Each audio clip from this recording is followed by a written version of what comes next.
Hey everyone, Chris Clark here. I am the Director of Sales over at BreachLock, and I'm here today with my CEO and founder, Seemant Sehgal. Sam, how are you doing? Doing well, Chris. How are you doing? I'm doing very well, It's been an exciting year so far, and RSA is just a combination of all the exciting innovation that's going on.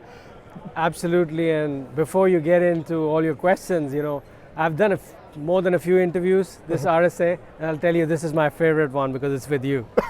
So go right ahead. I appreciate that.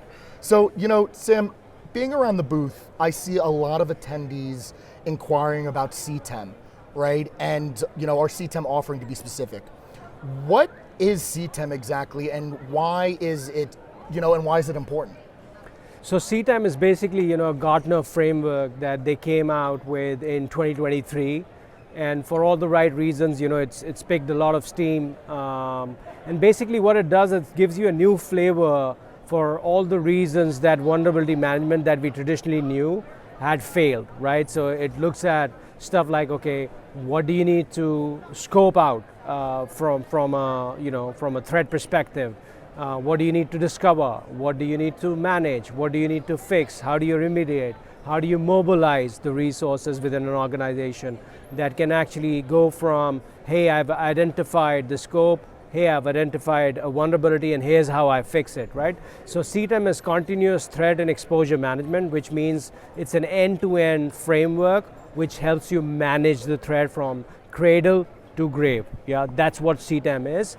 And from a BreachLock perspective, of course, we have the attack surface management, PTAS, and excited to have adversarial exposure validation launched at RSA from BreachLock. So we check quite a few boxes, from a CTEM perspective. That's awesome. And you touched up on my next question, actually, and it's all around AEV, right?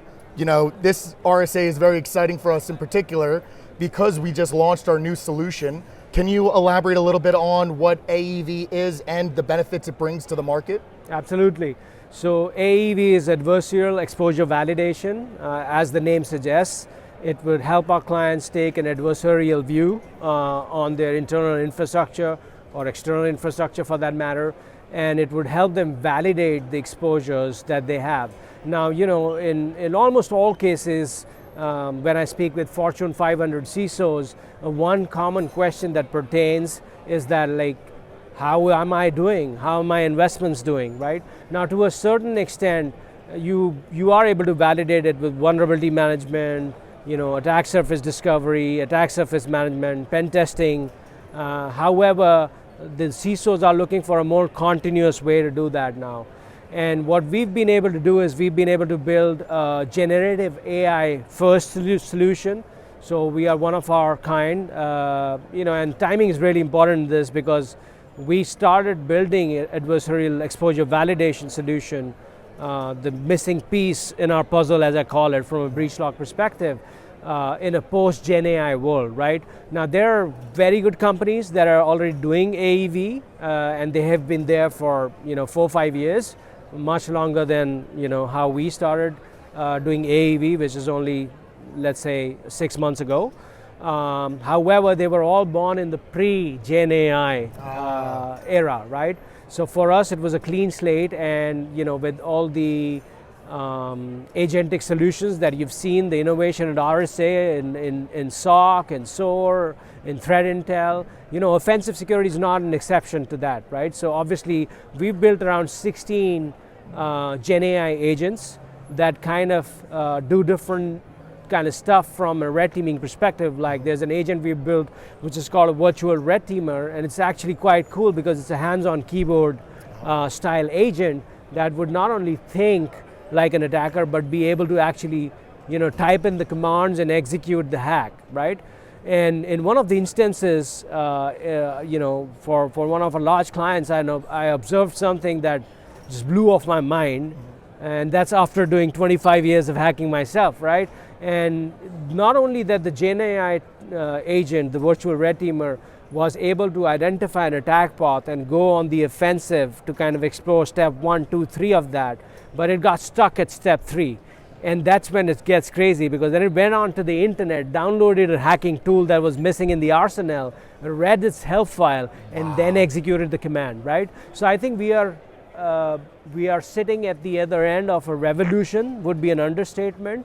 But this is, a sneak peek into how a solution like AEV can help our clients, because they can do it in a much repetitive way. They can do it in a much more quality controlled way, much more accurate way, and not to undermine that there are risks with using AI. So obviously in this AEV solution, we've also built an AI transparency module where the admin of the tool can constantly see what one of these AI tools is doing, the agents is doing, and they can actually control the steps it's allowed to do and it's not allowed to do, right? So although we let the AI have its own autonomy, but we also put it under a check.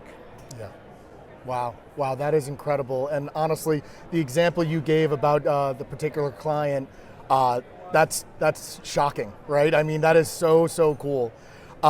It's funny, I've been at BreachLock for the last 5 years, and I've seen so many different iterations of our journey, from PTAS to CTEM, now AEV. So it's been you've really had a vision when I joined, right? You mentioned your vision, and it's come full circle. It looks like it's executed, right?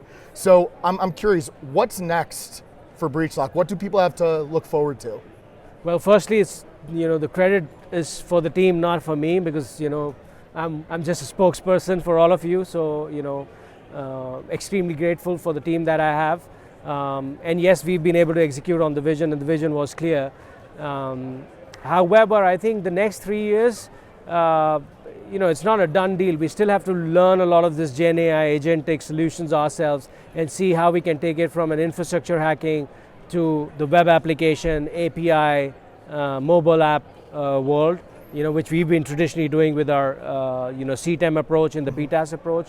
So that's one piece of the puzzle. And I think second is a constant, that we continue to listen to our clients, and we continue to do our best for them. And I think everything else will just fall in place if we do that well.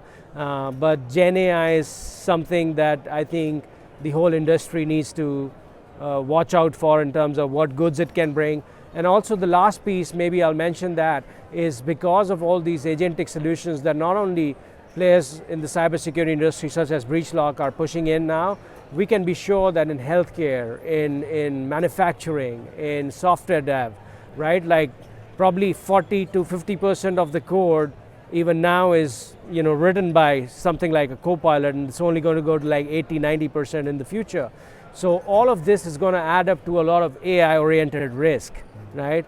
And I think the onus is on companies like BreachLock to look at this from an offensive lens and ensure that the companies are warned at the right time, so that security for AI is not an afterthought, which I'm afraid has been the case if I look at the past 3 decades, and most of the innovations that we brought as a community into the market, the tech community.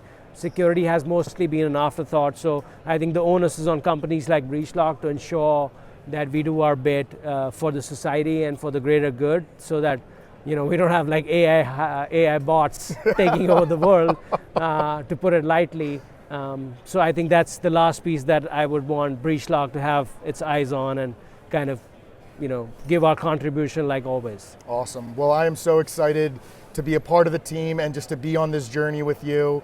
I really do appreciate your time today, you answering all these questions and providing your insights. So thank you so much. And there you have it, folks. That's our time, and looking forward to seeing you guys next time.